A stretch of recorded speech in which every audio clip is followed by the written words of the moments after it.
अखिया खोला ए भोला, देख रोवस धरती माई अखिया खोला ए भोला।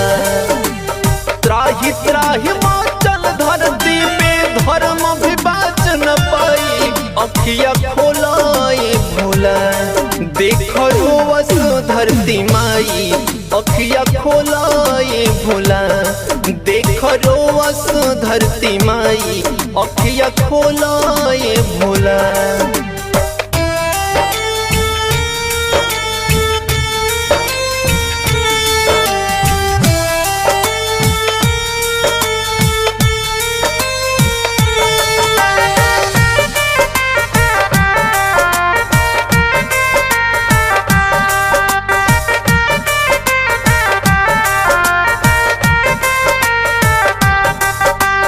धर्म से ज्यादा धर्म बढ़ल बा, बढ़ल कर्म कमाई,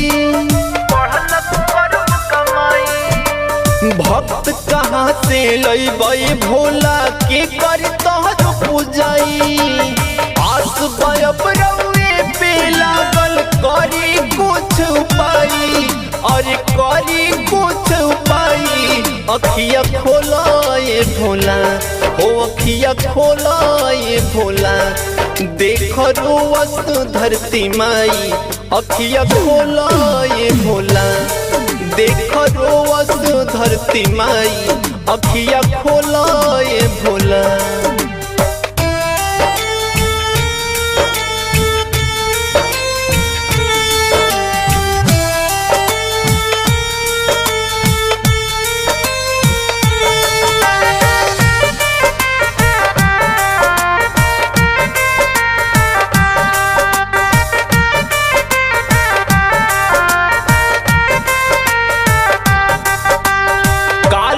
काल परल यह जग में बरसा भी लाग सुखारी, समय हराइल बाइह जग से परल बटे महामारी।